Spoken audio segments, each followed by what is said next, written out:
സാമി നസാമി സാമി മന്ദന സാമി. എല്ലാവർക്കും മനസ്സിലായി കാണാൻ ഞാൻ എന്തായിട്ടാണ് വന്നേക്കുന്നുള്ളത്. ഇന്ന് ഞാൻ പുഷ്പ 2ൻ്റെ ടീസർ ഇറങ്ങിയിട്ടുണ്ട്. അത് ഇറങ്ങിയിട്ട് ഒരു ദിവസമായി. അപ്പം ഞാൻ ഇന്ന് ആ ടീസർ കാണാൻ പോവാണ്. ഞാൻ ഇതുവരെ കണ്ടിട്ടില്ല. ഞാൻ ഒരു ദിവസം ഇറങ്ങിയിട്ട് ഞാൻ കണ്ടിട്ടുണ്ടായിരുന്നില്ല. ഇന്നാണ് നമ്മൾ കാണാൻ പോകുന്നത്. അപ്പോൾ ഞാൻ ടീസർ മലയാളമാണ് കാണുന്നത് കേട്ടോ, തെലുങ്കല്ല കാണുന്നത്, മലയാളമാണ് കാണുന്നത്. കമോൺ, കാരണം പുഷ്പ എന്ത് ഹിറ്റായിരുന്നു അല്ലേ. ആക്ച്വലി ലൈക്ക് അതിൻ്റെ അകത്ത് എല്ലാ പാട്ടും, ശ്രീവള്ളി, സാമി, എല്ലാ പാട്ടും വൻ ഹിറ്റും. അതിൻ്റെ ആ മറ്റേ ഈ സ്റ്റെപ്പും എല്ലാം വൻ ഹിറ്റായിരുന്നല്ലോ. അപ്പോൾ പുഷ്പ 2 എന്താണ് എന്ന് നമുക്ക് കാണാം. കാരണം അതിൻ്റെ അകത്ത് ഫഹദ് ഫാസിലിന് ഭയങ്കര റോളുണ്ട്, ലൈക്ക് മേജറായിട്ടൊരു റോൾ ഉണ്ടെന്നാണ് കേട്ടത്. സോ നമുക്ക് ട്രെയിലർ കാണാം. Okay, I you ready for it? മിക്കവാറും കുറേ പേരൊക്കെ കണ്ടു കാണും. പക്ഷെ നമുക്കൊന്നുകൂടി ഇരുന്ന് കാണുക ഗൈസ്. ഒരു ബുദ്ധിമുട്ടൊന്നും ഇല്ലല്ലോ, നമ്മുടെ പുഷ്പ ട്രെയിലറല്ലേ. Okay, come on.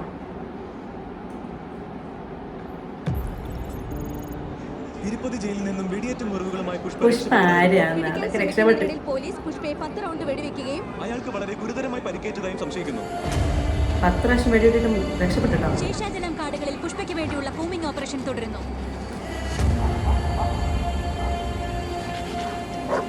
ബാത്റൂമിലുള്ള കുന്നുകളിൽ പുഷ്പയെ തിരയുകയായിരുന്ന പോലീസ് ടീമിന് അവിടെ നിന്ന് കിട്ടിയ ഷർട്ടിൽ രക്തക്കറയോടൊപ്പം 8 ബുള്ളറ്റുകളുടെ പുഷ്പ പോലീസ് ഏറ്റുമുട്ടലിൽ കൊല്ലപ്പെട്ടു എന്ന വാർത്തയെ തുടർന്ന് ചിറ്റൂർ, തിരുപ്പതി പ്രദേശങ്ങളിൽ കലാപങ്ങൾ പൊട്ടിപ്പുറപ്പെട്ടിരിക്കുകയാണ്. ഇപ്പൊ ഞങ്ങളുള്ളത് അന്നമയ സർക്കിളിലാണ്. പുഷ്പയെ പിന്തുണയ്ക്കുന്ന ജനങ്ങൾ തെരുവുകളിലേക്ക് ഇറങ്ങി അക്രമാസക്തരാകുന്ന കാഴ്ചയാണ് നിങ്ങൾ കണ്ടുകൊണ്ടിരിക്കുന്നത്. 8 വെടിയുണ്ടല്ലോ. അത്രയും പരിക്കുകളോടെ ഒരു മനുഷ്യൻ ഒരിക്കലും പോലീസ് ഇത് പുഷ്പയെ കൊല്ലാൻ വേണ്ടി മനഃപൂർവ്വം ചെയ്തതാണ്. പുഷ്പ കള്ളക്കടത്ത് നടത്തി പണം സമ്പാദിച്ചെന്നല്ലേ നിങ്ങൾ പറയുന്നേ? സമ്പാദിച്ച പണമൊക്കെ എന്ത് ചെയ്തെന്ന് നിങ്ങൾക്കറിയണ്ടേ?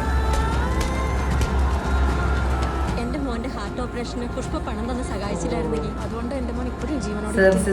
സർവീസസ് ആണ് ചെയ്തത്. പുഷ്പ ഞങ്ങൾക്ക് എല്ലാവർക്കും വീട് വെച്ച് തന്നത്. പാവങ്ങളുടെ പട്ടിണി തീർക്കുമായിരുന്നു മോളെ. അങ്ങനെ റൂട്ട് അങ്ങനെയായി. ഓക്കെ,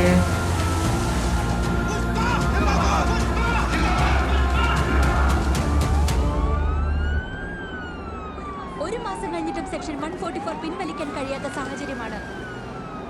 പുഷ്പ ശരിക്കും ജീവിച്ചിരിക്കുന്നില്ല എന്ന് വിശ്വസിക്കുന്നവരെ പോലെ തന്നെ അയാൾ ജപ്പാൻ, മലേഷ്യ അല്ലെങ്കിൽ ചൈനയിൽ ജീവിച്ചിരിക്കുന്നു എന്ന് വിശ്വസിക്കുന്നവരുമുണ്ട്. പുഷ്പയുടെ ബോഡി മറച്ചു വെച്ച് പോലീസ് നാടകം കളിക്കുകയാണ്. ശരിക്കും പുഷ്പ എവിടെയാണ്?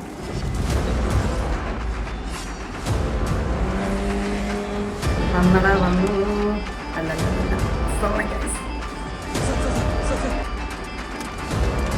Breaking news. ഇപ്പോൾ കിട്ടിയ ഒരു പ്രധാന വാർത്ത. വനമേഖലയിൽ പുലികളെ നിരീക്ഷിക്കാനായി വനം വകുപ്പ് സ്ഥാപിച്ചിരുന്ന നൈറ്റ് വിഷൻ ക്യാമറയിൽ പതിഞ്ഞ എക്സ്ക്ലൂസീവ് ദൃശ്യങ്ങളാണ് ഇപ്പോൾ ഞങ്ങൾ സിറ്റി കേബിൾ സ്ക്രീനിലൂടെ കാണാൻ പോകുന്നത്.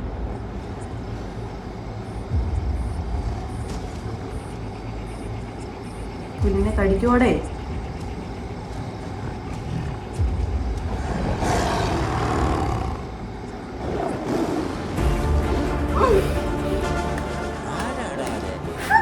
കാണാൻ പറ്റുന്നില്ല.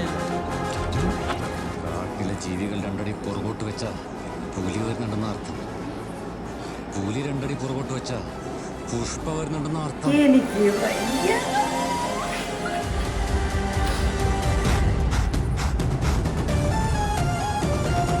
പുഷ്പ ജീവിച്ചിരിപ്പുണ്ടമ്മാവാ. പുഷ്പ ജീവിച്ചിരിപ്പുണ്ടമ്മാവാ.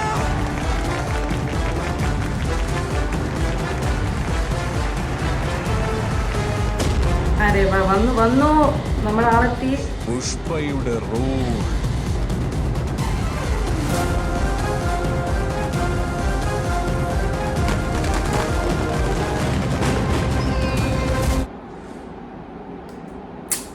എനിക്ക് വയ്യ. തിയേറ്ററിലായിരുന്നു എണീറ്റ് ഇന്ന് 2 കൈയുടെയും 2 കൂവൽ മീൻ വിസിലടിയും മുന്നിൽ പോയിരുന്നൊരു ഡാൻസ് കളി. അതാണ് നമ്മുടെ കമ്പൽസറി ആയിട്ട്. അങ്ങനെ പുഷ്പ 2 വരികയാണ് ഗൈസ്. ട്രെയിലർ കണ്ടല്ലോ. ആസ് യൂഷ്വൽ 8 വെടിയുണ്ട കൊണ്ടിട്ടും മരിച്ചിട്ടില്ല. അവിടെയാണ് ഹൈലൈറ്റ്. നിങ്ങളത് മറക്കാൻ പാടില്ല. Allu Arjun as always rocking with guys എന്ന് പറയുന്നത്. റോക്കിംഗ് ഇറ്റ് അടിപൊളിയായിരിക്കും. പക്ഷെ ഇതിൻ്റെ ഫഹദ് ഫാസിലിനെ കാണിച്ചില്ല. അതെന്താ ഫഹദ് ഫാസിലിനെ കാണിക്കാഞ്ഞേ അല്ലേ? ഞാൻ അടുത്ത ഫഹദ് ഫാസിലിൻ്റെ ഒരു സീനെങ്കിലും ഉണ്ടാവുമായിരിക്കും. ഫഹദ് ഫാസിലിനെ കാണിച്ചതില്ലല്ലോ. ചിലപ്പോൾ അതിൻ്റെ അകത്ത് സർപ്രൈസ് എലമെൻറ്റ് വല്ലതും കാണുമായിരിക്കും, നമ്മളോട് പറയാൻ പറ്റാത്തതായിരിക്കും. ഈ സിനിമ എന്തായാലും ഹിറ്റാവും. പുഷ്പ 2 ഹിറ്റാവും എന്ന് പറയുന്നത്. ഇത് എന്തായാലും തിയേറ്ററിൽ എത്തുമ്പോഴത്തേക്കും ഞാൻ ഉറപ്പാണ് ഫാൻ ഷോയ്ക്ക് അല്ലെങ്കിൽ ഫസ്റ്റ് ഷോയ്ക്ക് ആയിരിക്കും പോകുന്നുണ്ടാവുക ഫോർ ഷുവർ. എനിക്ക് ആ കൂടി പുഷ്പേൻ്റെ അകത്ത് പുഷ്പ വണ്ടിൻ്റെ അകത്താണെങ്കിലും ഇഷ്ടപ്പെടാനെന്ന് പറഞ്ഞു കഴിഞ്ഞാൽ ഫീമെയിൽ ക്യാരക്ടറിന് എനിക്ക് അത്ര ഇഷ്ടപ്പെട്ടിട്ടുണ്ടായിരുന്നില്ല. രശ്മിക മന്ദാന പ്ലേ ചെയ്ത ക്യാരക്ടർ എനിക്കത് പേഴ്സണലി അത്ര ഇഷ്ടപ്പെട്ടിട്ടുണ്ടായിരുന്നില്ല. ഞാൻ യോജിക്കാത്ത ടൈപ്പ് ഓഫ് ഒരു ക്യാരക്ടറായിരുന്നു. പക്ഷെ മൂവിയാണ്, നമുക്കൊന്നും പറയാൻ പറ്റില്ല. അത് അവർ റൈറ്റ് ചെയ്ത ക്യാരക്ടേഴ്സാണ്. എന്തായാലും ഇതിൻ്റെ അകത്ത് രശ്മിക്കനെ കാണിച്ചിട്ടില്ല. ഈ ട്രെയിലറിൽ നമ്മുടെ അല്ലു അർജുനെ തന്നെ കാണിച്ചേക്കുന്നത് കുറച്ച് മാത്രമേ കാണിച്ചിട്ടുള്ളൂ. എന്തായാലും അടിപൊളിയായിരിക്കും ആസ് യൂഷ്വൽ. നമ്മളത് ഇതാക്കേണ്ട ആവശ്യമില്ല. അപ്പോൾ നമുക്ക് സാമീന സാമേ പാടിക്കൊണ്ട് let's end this video. Everyone go watch this teaser. എന്തായാലും എല്ലാവരും കണ്ടു കാണുമായിരിക്കും. ഞാനായിരിക്കും ഏറ്റവും ലാസ്റ്റായിട്ട് കാണുന്ന ആൾ. ബട്ട് ഇറ്റ്സ് ഓക്കെ, ചിലരെങ്കിലും ലാസ്റ്റായിട്ട് കാണണ്ടേ. ഓക്കെ ഗൈസ്, അപ്പം go have fun, take care. Video ഇഷ്ടപ്പെട്ട് കഴിഞ്ഞാൽ do like, share and subscribe. കഴിഞ്ഞ വീഡിയോ ഞാൻ പറയാൻ മറന്നുപോയി. എന്തായാലും do support me through my journey. Pushpa പോയി കാണൂ. Okay, by.